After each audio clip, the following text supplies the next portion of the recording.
Hey y'all, it's Jodi here, and you're listening to my flippin' podcast. Y'all, you just gotta embrace the suck. I'm in my 30s. I have 3 kids, All born in different decades. selling houses, flipping houses, renting houses, raising kids, random farm animals. I can't deal. Hey y'all, it's Jodi Terrell, and you are listening to my flipping podcast. I am so excited today because I have one of my really good friends here with me, Morgan Means. Hey y'all. And Morgan and I have so much in common, and I think when we met, we just immediately clicked. Morgan has 3 boys, just like me. However, and I really want to get into your story, but you kind of, where I spread my kids out over the course of decades, you kind of boom, boom, boom. So my oldest 2 are 6 and 7. They're 13 months apart. And then I have an 18-month-old as well. Yeah.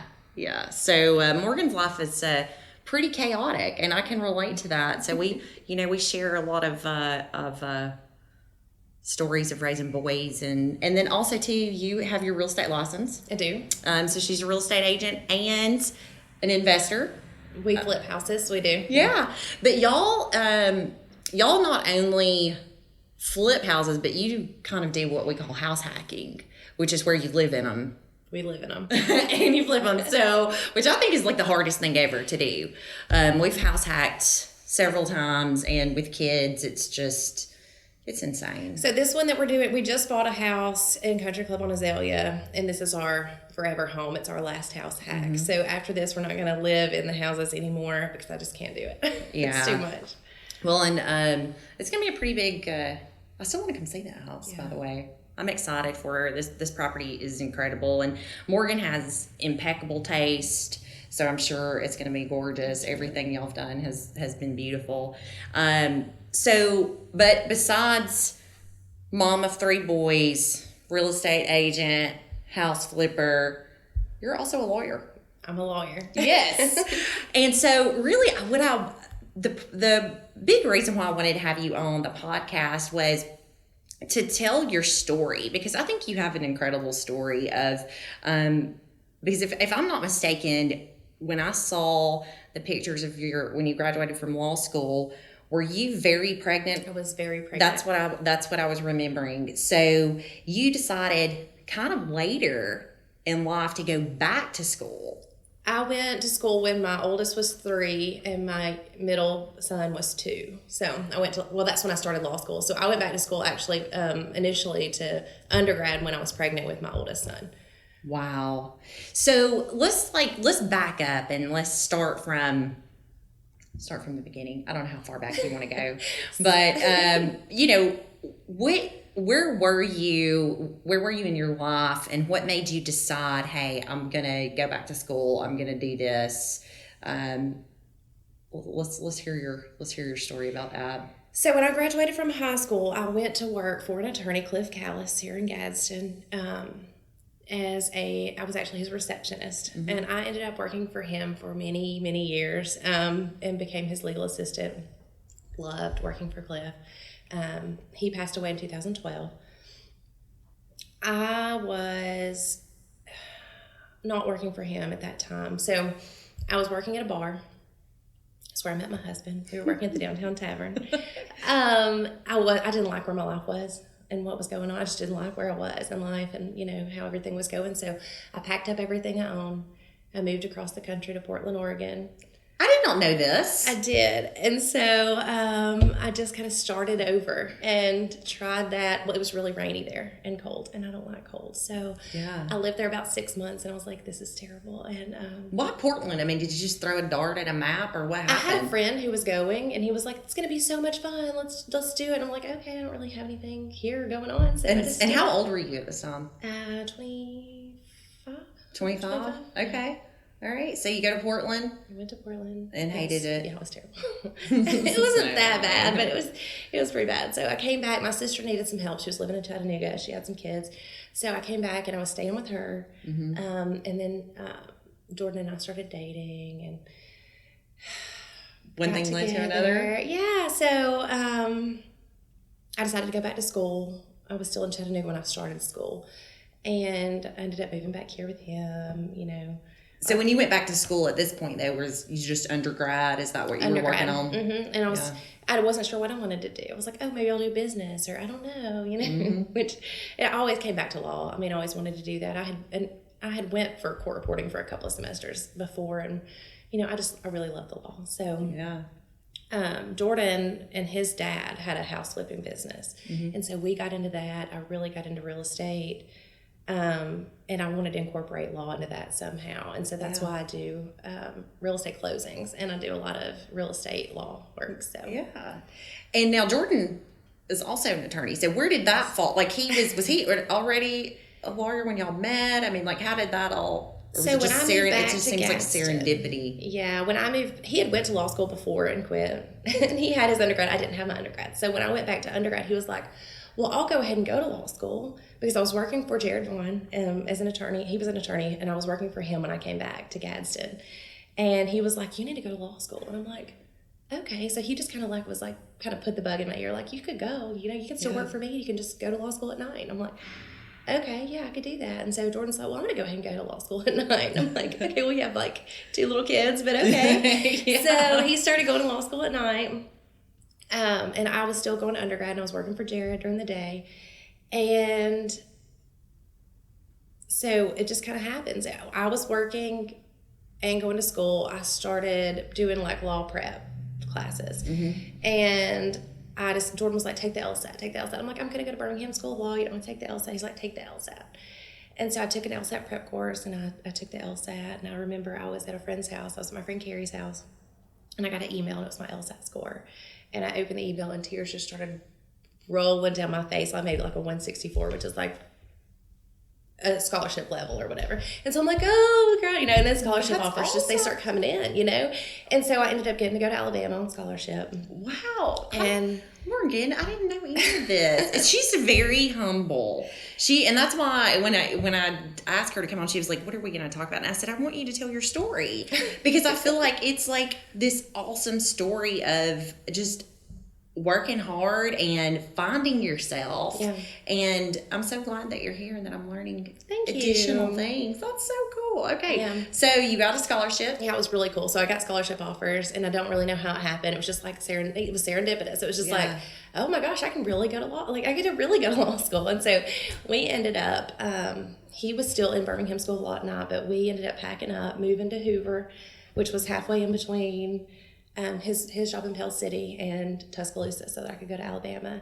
And I didn't work for the first 2 years. I went to school, and then the third year, we moved back to Gadsden. I only had to go into class 1 day a week or 2 days a week, and we decided to have another baby, and we opened a law firm. That totally sounds like a terrible thing to do. It's like, how can I create chaos?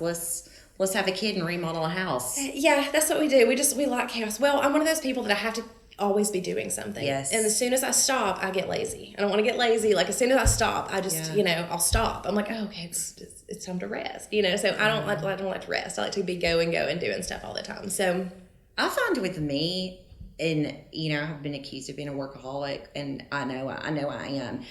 But if I don't have something going on, I almost immediately get depressed. Mm-hmm. I know that sounds crazy, and I don't know if anybody else has that, but I just have this like physical reaction. I don't know how to relax or how to just chill. Yeah, I have to constantly. So I get it. So now, what year is this now? So Atlas, which is the baby, he was born in 2019. 2019. So 2019, I graduated from Alabama, and I was very pregnant. And then I took the bar exam in July. So Atlas was born June the 4th. And so I wasn't really planning the timing well on that. So I was still breastfeeding at the time. And so I had to take Jordan and I loaded up all 3 kids, and we stay at a hotel in Birmingham, the same one that the bar exam is administered. Yeah. And I'm taking my breaks during the bar exam to go upstairs and feed the baby. Like, oh my like gosh. Feeding the baby while taking the bar exam. And so it's a 2-day exam. So we're there for 2 days. And I was just like, I failed this exam. Like, I didn't pass, I failed, and I failed, which I didn't. I ended up passing, thank goodness. Yes. But, you know, we had started his firm. We started his law firm, and it's like, I want to do real estate closings. And we tried to do that for a minute, and it was just, we couldn't find help. We couldn't find anybody to come in to help, you know, that knew anything about real estate closings. We couldn't find any. Because there's a lot of procedural things that have to happen there. So I can imagine kind of getting thrown in. You know, it's sort of like when you take your real estate exam, and then they just throw you out and say, go sell houses, and you have no idea what to do. Right. There's no real world experience that comes with that education sometimes. So as soon as I found out that I actually passed the bar exam, I had done a closing at Knowles and Sullivan with Josh Sullivan. And he was like, oh, so while I was in school, I also got my LLM in tax. There was like a joint degree program where you could What is this now? Say it again. It's an LLM, so it's a master's of law. It's like, so if you get your JD, which is your doctorate in law, some people go back to get their LLM. And so you could do a joint program where you do them both. And since I was on scholarship, I'm like, hey, I can get 2 degrees for 1, you know? So I did the joint program, and I got my LLM in tax. And he was like, we do a lot of that stuff here. You know, if you pass the bar and you want a job, let us know. And so when I found out I passed the bar, I was like, I don't want to, you know, I want to go work somewhere. I was like, I sent a resume to him, and they were like, yeah, we want you to come on. So I got to work at the best law firm, I think, in That's Gadsden. awesome. So. Knowles and Sullivan. And you guys just moved into a beautiful building. Yes. So Christy and Josh and Jason bought the old Fambros Antique building and completely restored and remodeled it, and it is gorgeous. It is. I was in for the first time a few weeks ago, and I was just blown away with the transformation. And I love the fact that our little downtown is still just hanging on and vibrant, and we have people who are investing in these buildings, and there's so much history here. And you know, I'm a sucker for old architecture.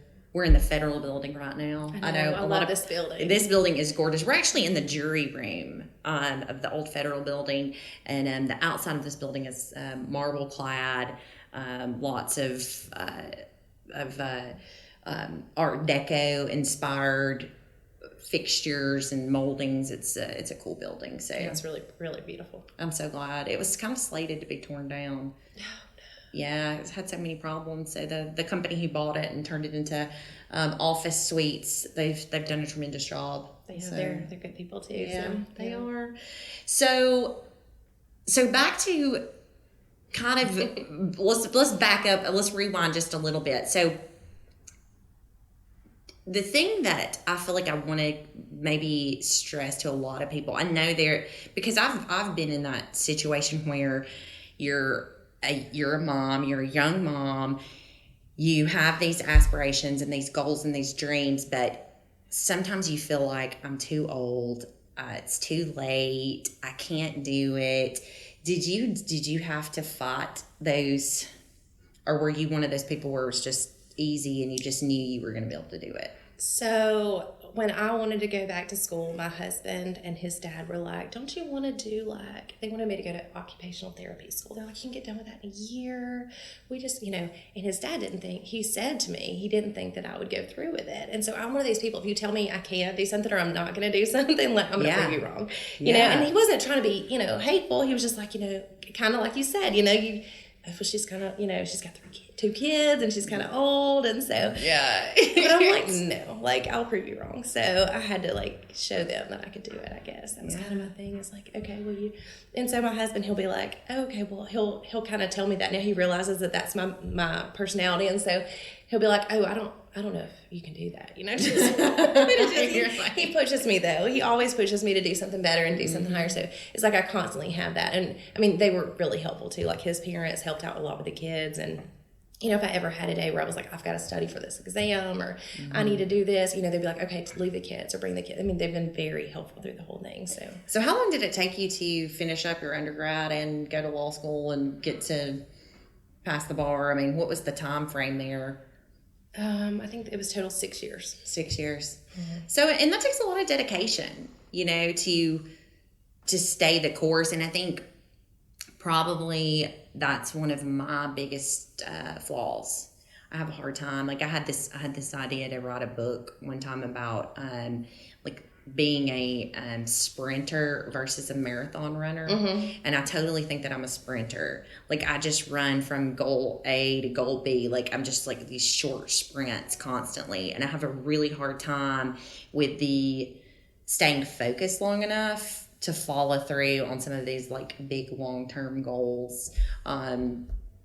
And I mean, it works out. I mean, I've just kind of, I've learned to make accommodations to deal with my own problems. I'm the same way. So I think what happened with me was I pivoted a lot of times. And that's why I have so many different directions that I have my tax LLM and I do real estate law and I do a lot of different things because I tried to fit everything in like, okay, well, I want to do this now. I want to do this now, or I want to do this now. But I just kind of kept it all in with what I was doing under the umbrella of law. Yeah. So, well, and like it just kind of all, I pivoted a lot to get to where I am. And I think, okay, so I'm going to make myself feel a little bit better.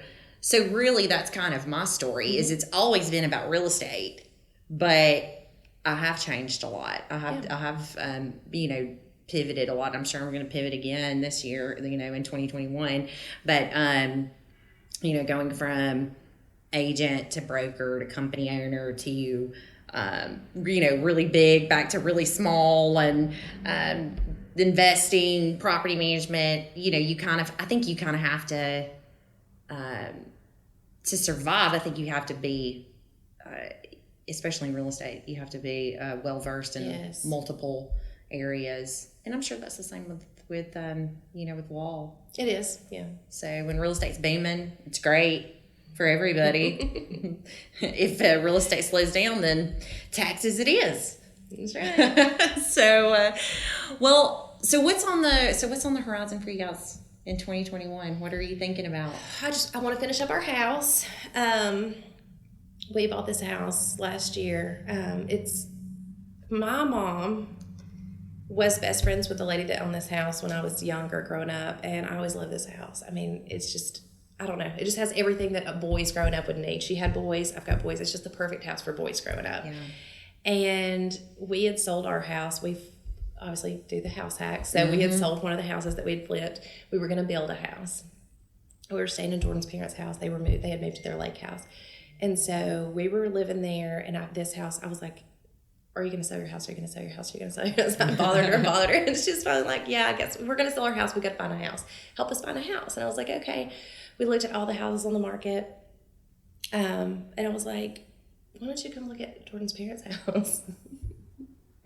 And so they did, and they loved it. So we kind of switched houses with them. So they moved into Jordan's parents' house. So I'm going to find Jordan's parents a house here in Gadsden. I'm going to redo my house. I'm going to keep building up my real estate closing practice. I really enjoy doing the real estate closings. I hope real estate stays picked up so that I can keep doing that because I really love that. And I'm trying to build up some estate planning and doing, using my tax LLM that way with some tax planning and estate planning. Yeah. And so Jordan has, he's taken a new position at his company where he's now the chief compliance officer of all of the pain management companies. So he actually is a compliance officer for a medical clinic, and that's how he uses his law degree rather than practicing law. Okay. So we're going to do that this year. Just try to survive. Hope the coronavirus goes away. I know. It's been, it's definitely been a crazy time, crazy year. So are you planning on keeping your real estate license though? Yeah. I am. Yeah. I'm actually working on my broker's license. I'm gonna just be an associate broker. I don't want to own a business or anything, but yeah, it's overrated. No, I think it's amazing that you can do it and like manage people. I'm not good with managing people, and so I'm not either. That's why I end up and down, up and down, up and down. Yeah. So I still love real estate. Yeah. I'm passionate about real estate. But my story's kind of, well, like you said, you kind of knew from an early age that you loved law. And, my mom probably started my obsession with real estate because my mother, like you would think that we were a military family as much as we moved. I mean, I laugh and say that if the house got dirty, like we didn't clean it, we just moved. I mean, my mom was a habitual house buyer. My kids are going to say that about me. She was a real estate agent's best client. I mean, most people you might get 2 deals out of, like your standard residential buyer. Oh no, not my mom. No, we moved all the time. But I was 12 and we had career day, and I spent career day with my mother's realtor, Judith 12. Parrish, at 12. That's I remember awesome. it at Caldwell Banker in Albertville. And I spent the whole day with her. And then I kind of had a lot of the same issues that you went through, where people said, oh, real estate's so hard, you don't want to do it, it's so hard to make a living. And I fought it, and I was pre-med at UAB. A lot of people don't know that. And I finally just said, this is not what I want. I think at some point you have to say, whatever age, you have to just say, I've got to do what's going to make me happy. And I finally just bit the bullet, took the course, and almost 20 years later, here I am. That's awesome. I can't believe it's been 20 years. Not quite 20. I think maybe 19. Josh took me to take my real estate exam. Did he? When we were That's dating. So cute. I know. He was, I was really, really hoping I didn't fail. Because we'd not been dating that long, and he just volunteered to drive me. Yeah. Oh, it was so horrible, and his parents knew that I was going to take the test, So I'm like, please let me pass. So we got the house this year. And just kind of trucking along with work. That's what we're doing. All right. So let's be sure to tell everybody how they can get in touch with you as far as, and we're going to link all of Morgan's contact information. We'll link in the show notes. So you're at Knowles & Sullivan. I'm at Knowles & Sullivan, and you can email me at morgan@kkslawgroup.com. kkslawgroup.com. That's it. All right. And so that's going to be for any real estate needs. And Morgan helps us out a whole lot with like our joint ventures, which we have a couple of those going on right now. And, sometimes if we're looking to buy a foreclosure, I always recommend that, especially if you're going to bid at the courthouse steps, that you have title work done. So a lot of times we'll call Morgan to handle some of that. And it's very important to make sure that you have a good attorney represent you, especially, I think that, and I don't know if you have an opinion on this or not, but we're going to see a ton of foreclosures hitting the market very soon, and they've lifted the moratorium from what I've been told, to allow a lot of the banks to start foreclosing on these properties. And so a lot of people think, oh, I'm going to go buy a foreclosure, and they have really no idea about how things work. And Alabama's a funny state when it comes to foreclosures, and because there's redemption rights, which could be 6 months, could be a year. You don't know. It depends on who owned the property, when the mortgage was taken out. So you like to always just give it a year. Just say a year, because it could be 6 months, it could be a year if they gave all the right, notices, but you don't know if they gave all the right notices. So I like to just be safe and say a year. Yeah. Oh yeah, that's the thing, is the you have to be able to prove that the notices were given. I actually ran into that on a property last year or year before, because I was of a redemption bond, which, Lord, we could do a whole I'm not going to get into that, but anyway, thankfully we were actually able to track down the notices that were given, and it kind of saved my deal, because we had bought the foreclosure to flip it, and we were like at the point of selling it to the end buyer, and it was everything, the whole sale was basically hinged on us being able to find this proper notice that was given. It was a bit nerve-wracking. So yes, I think that's great, just to say, better just give it a year. Yeah.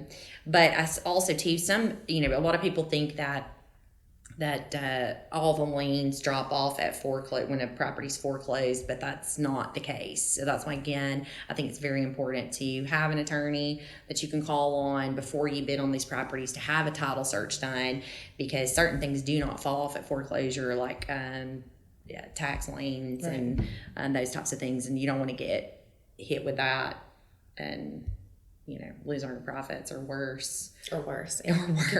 So do you have a story, a warning story, or an interesting story involving real estate, law, whatever that you think would be like a valuable lesson for people moving forward. I always tell people my bee story, my bee house story, which is where it basically, we have this rule now that we never buy anything without a septic inspection because we got burned so bad on a 45-year-old house. We call it the bee house because it had 3 beehives in the house, which was a nightmare in and of itself to get rid of the bees. Yeah. But then we also found out that the septic failed, the field lines had failed, the water table had shifted apparently, or the codes changed. There's no grandfathering in of septic systems, and $25,000 later,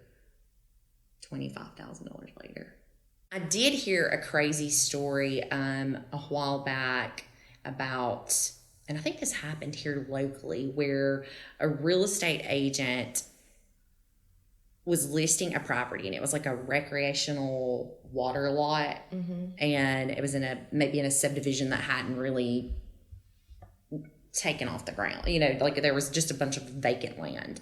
And so the real estate agent meets the owner out there. The owner says, here's my lot, it's not developed, it's just wooded, whatever. Real estate agent puts a sign on a tree or whatever, sells it. And the people who buy it, they don't have a survey done or anything like that. They just have their title work. Everything's clear. Everything looks good. They sign the deed. All's great. So they go and they right where the sign was, and they start clearing this lot off, and they build a seawall and a boathouse, and eventually they're going to build a house on it. Well, like a year later, this guy pulls up and he was like, hey, I like what you've done with the place here. Thank you very much. This is my property. And so, long story short,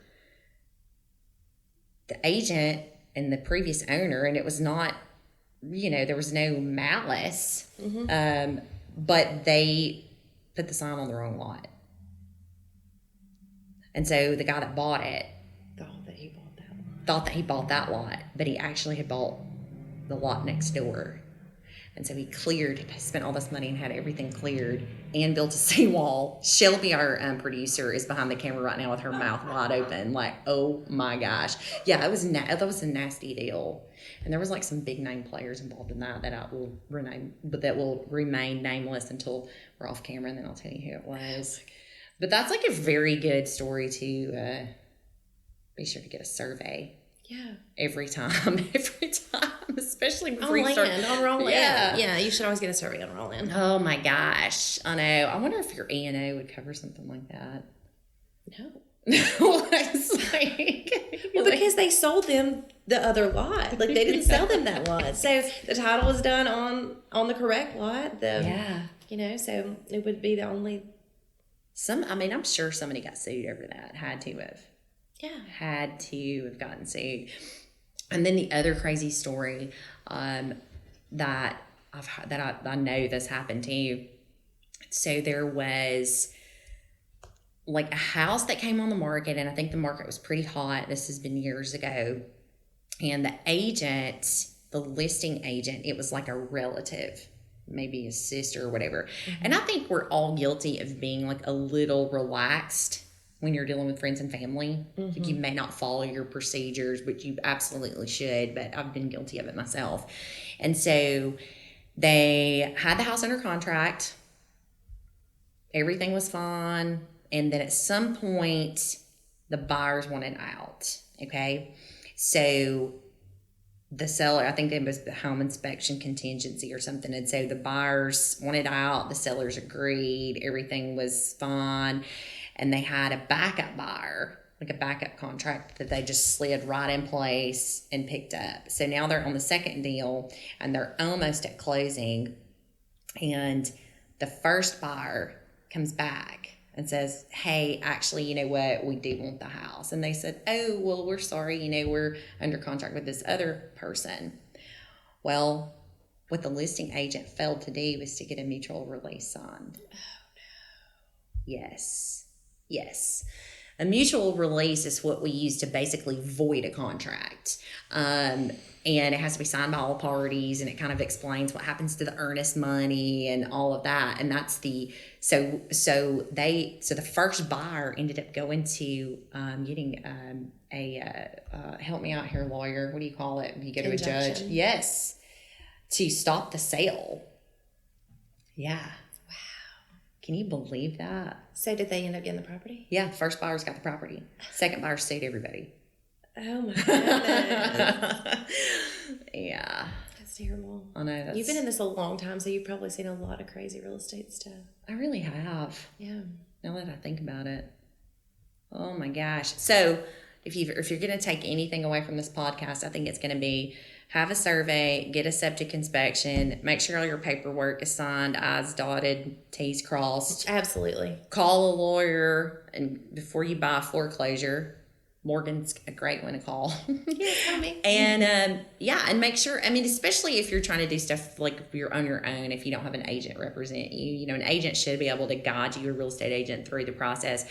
But if you don't, if you're trying to do for sale by owner or whatever, you definitely need to try to get an attorney. Well, and also if you're doing a for sale by owner, get a contract drafted by an attorney. Yes. Don't try to draft a contract yourself because it will not be enforceable. Yeah. It's not going to have everything it needs. It's going to have, I'm not saying definitely not. Some people may be able to draft a contract if they've seen enough real estate contracts, but a lot of people try to go in and draft their own contract and they leave out important elements of the contract and then they're not enforceable and there's nothing you can do. Yeah. So I've had a lot of for sale by owners come in and they're like, oh, well, this earnest money check was, it bounced and I need, can I sue them? And I'm like, well, this isn't an enforceable contract. So actually you cannot sue them because you didn't put a date on it. You have no date. So, there's just little things that you have to make sure that you have in each contract for them to be enforceable. And so if you're going to do it for sale by owner, definitely get a contract drafted by an attorney. And I can do that for you too. Yes. Awesome.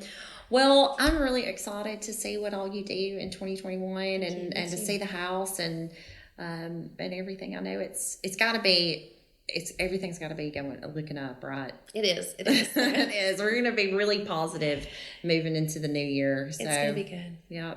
So anyway, again, if you guys need any help with real estate law, estate planning, be sure to give Morgan a buzz. She's at Knowles and Sullivan. Again, we're going to link to all of her information. And I also want to take a minute to do a quick shout out to J&G Real Estate Solutions. It is because of all the hard work of the wonderful agents there that we get to do fun things like this, and where we get to interview people. So if you are interested in buying or selling, or if you have a house that you know of, if you've got an eyesore in your neighborhood that you know is vacant, you're like, man, I wish somebody would come in and clean this thing up and mow the grass, give us a call. We can make that happen for you. So anyway, be sure to reach out to us. You can find us online, jngrealestate.com, or you can always give me a call, 256-504-JODI, 504-JODI. And that's it for today. Again, thank you so much, Morgan. Thank you for having me, Jodi. I appreciate it. All right, guys. Y'all have a wonderful day. We'll see you next time. Bye, y'all.